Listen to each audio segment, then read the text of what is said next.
Congratulations, you're coming off a big win at Ohio State Thursday night. And I feel like this season, nothing's been easy for this team. You guys have had to dig deep a lot with injuries and next man up and everything like that. But you had a great post game interview where you said you guys just want to be the hardest playing team in the country. How deep have you guys had to dig this year, given all the adversity?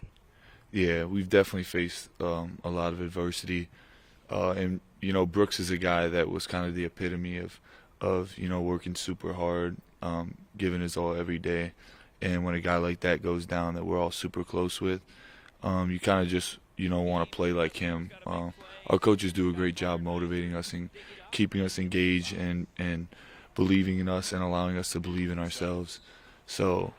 Yeah, obviously it's been hard, but that mentality, we need to keep it if we want to continue to be successful this year. You hit the game winner after it was announced that Brooks was going to be out for the season, and you talked about how much he meant to you. Now I know you guys were roommates, so that's even better. What did you learn from him, and what has he meant to you, even being out and still helping you in this team? Yeah, just his faith in me is something that gives me a lot of confidence. Because I've always looked up to him as a player and a person. He's an amazing person. And, yeah, just the approach that he takes to things, kind of now living with him, understanding, what kind of, gets him going every day. Yeah, that's definitely been super helpful for me and my progress as a player. But, yeah, obviously, making that game winner and getting to kind of give him a big hug and just seeing how proud he is of me. At times it can be difficult, especially when you can't play, and it's just so hard for him, and I understand. And just looking over there and seeing him smiling and happy, that's just something you want.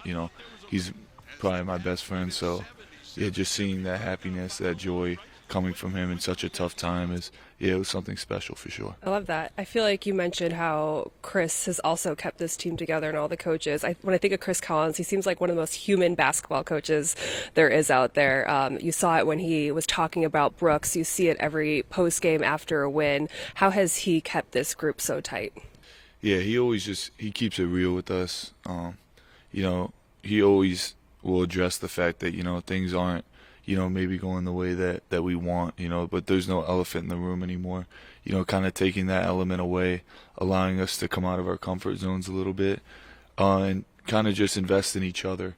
I think, obviously, when you don't play with, if you haven't played with some of the guys that are out there, you got to kind of start investing in them and seeing the way that they play and adjusting to the way that they play. But yeah, that standard that you were talking about, when everyone can meet that standard, like what we did last night, holding Ohio State to 49, it's something that, kind of we can rally around, just playing hard. That's something that everyone can do. It's a mentality. I was telling some college basketball fans that I know, like, oh, I get to talk to Nick Martinelli this week, and I'm so excited. They're like, yeah, that guy's averaging almost 20 points per game. You lead the Big Ten in scoring right now. I mean, the jump you've made from last year to this year is pretty insane. How have you felt that the most on the court? Yeah, I definitely think it started in the off season. Working with these guys and seeing the transfers we had coming in, being able to play off guys like Jalen and Brooks at the start of the season was obviously huge for the numbers, getting open shots and stuff. And now I have the ball in my hands a lot more, and there's pressure to that, but it's also just such an amazing opportunity that I'm unbelievably grateful for. And, yeah, my teammates just do a great job every day, every game, giving me confidence, trusting me, throwing me the ball in the right spots. And, yeah, I kind of want to rescind that trust to them as well. I try to keep my teammates as confident as possible every game because they're just as important as I am to winning. Everyone's talking about that floater shot that you have. I feel like you've kind of made it your signature in a lot of ways. When did you kind of implement that into your game and kind of want to perfect that? Yeah, it's kind of been a staple in my game for a while. My brother kind of started doing it, when we were growing up. It was something that, I saw him working on and stuff. And, my dad, he was more of a football player. So when we were growing up, he didn't really understand that, the outside shooting was important for, progression of someone's game. So he just always told us to keep attacking the basket because it had always worked growing up. At a certain point, you're not the tallest guy on the floor anymore. You're not the strongest. But, we kept that mentality of, scoring the paint. And at a certain point, you kind of just got to get around guys and find a way. And I think we did that. And then once I had that opportunity to kind of implement, a little bit more of an outside game, ball handling, it's come together pretty well. A lot of guys that go home at night, they're on YouTube searching highlights of different players and such. Who do you try to model your game at? Who do you find yourself searching highlights of mostly? Yeah, I mean, I don't know. I don't really watch that many basketball. It's just Nick Martinelli. I like to watch, and nor do I watch them myself, but I like to watch like game highlights. Okay. So like a lot of Big Ten highlights, or just like full Big Ten games. I'm just always watching college basketball. Like the more you watch, like you can learn things from people, and then especially watching Big Ten games, watching your opponents, kind of picking them apart. Especially like you watch multiple games, you see how they adjust the players and that sort of thing. That's definitely important for like my growth as a player, was just watching more basketball, being more invested in, what other teams are doing, kind of trying to learn from them. You guys just got back from a West Coast road trip, which is new to Big Ten, which us growing up, it's usually Midwestern teams. How have you noticed the effects of the expansion, whether it be in the quality of play or just the number of teams you're playing and the travel? Yeah, I mean, I definitely feel like it hasn't been that drastic of a difference. The trip obviously was long as heck, but it was a fun trip, and it definitely, for us who had just lost Jalen and Brooks, kind of getting to go on that trip alone with just the guys that were going to be left playing for the rest of the season was definitely, it made a big impact for us, getting closer and then kind of understanding each other's games as the two games went on and spending time with each other there. It was definitely important, but I feel for, the four teams that have to come here, it's super difficult for them. I understand, it's not easy playing on the road, but no, it's even harder when you have to go 4 or 5 hours, over there and get your body and mind right to be ready to play. So props to them. It's interesting because I just got a little sneak peek at kind of the personality of behind the scenes of this team. And while it's been a hard season for this team in a lot of ways, it seems like you guys are still really together. What's that a credit to?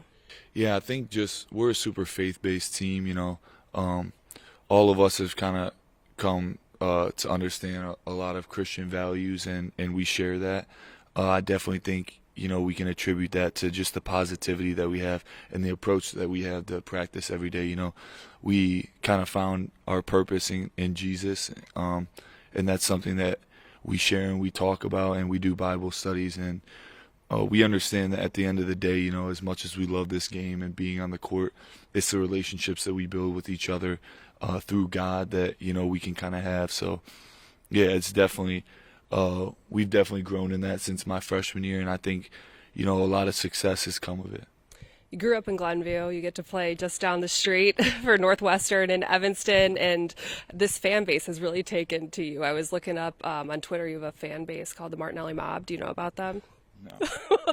Well, it's where they keep track of everything that you do. What has it meant to play so close to home and pour into a university that's in your hometown? Yeah, I could definitely feel it.